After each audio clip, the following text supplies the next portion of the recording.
With the, at least for now, death of the America First caucus, although as Francesca has predicted, it will rise again, and I think she's onto something. I wanted to just warn them for their eventual return of it that some people might not like that. And it's not that I won't like it, they don't care about that. It's not that it's like super racist, obviously they don't mind that.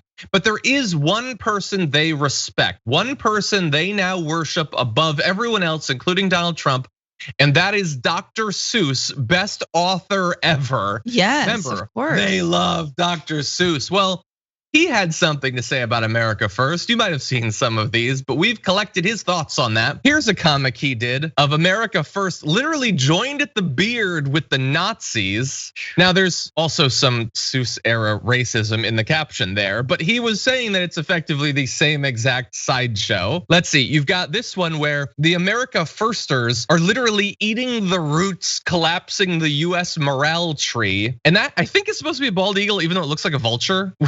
But America First is ruining US morale. You also have this one for all you animal lovers. America First is just one of 3 fellers going for a ride with the Nazis and the fascists. So Dr. Seuss, most respected of all of the authors, he had some pretty clear thoughts about America First and that whole philosophy.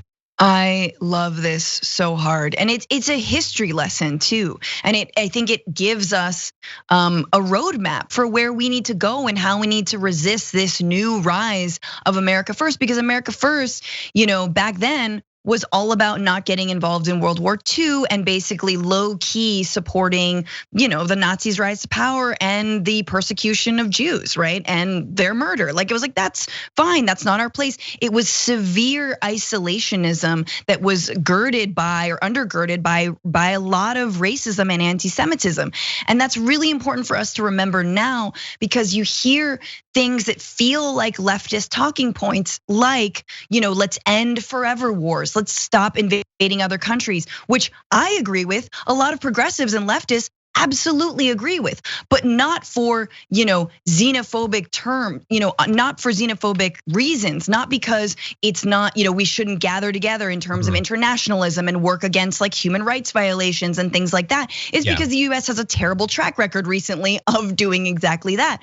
But there are things that in this caucus that I really think Democrats need to take seriously, and they are the racism, but really they are the language, the bad faith language around isolationism and anti-war sentiment, as well as fair trade versus free trade. This document in America First folks claim that they want fair trade and they hate free trade. Well, all of that is just about hating China and anti-China rhetoric, which the left really needs to push against, and about severe isolationism, which the left also needs to claim, like, no, it's not isolationism. It's about respecting sovereignty of other nations and making sure we don't get involved in another Iraq or Afghanistan. But the fact is, with Biden Democrats and with centrist Democrats, we might lose, and we already have lost that moral ground, that perfect ground that so many progressives want Democrats to take up the mantle of, which is being anti-war, being for fair trade, for all the right reasons. Exactly, yes, yeah. It's not too much to ask that people be a little bit savvy, a little bit nuanced, and not simply take, that person on the most shallow level possible agrees with one of my political objectives.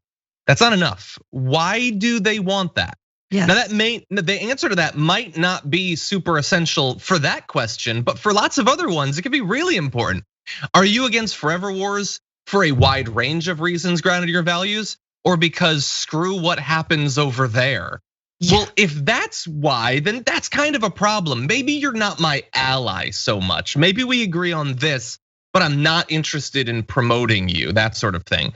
And that applies to, as Francesca's pointed out, a lot of this international stuff, but that can really be applied to almost everything in politics. There are people who sort of sound pro-worker, but really delve into who's funding them, what are the implications of what they're pushing for. That's the sort of nuance that I think we have time for and I think we can do.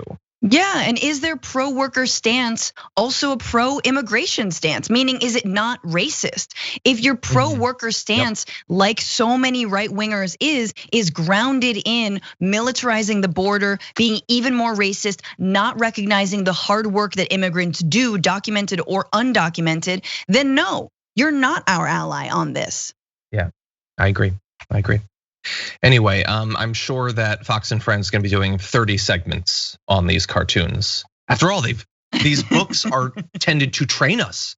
That's how we learn, is with Dr. Seuss. Here are some clear lessons, let's learn them. Sort of doubt it.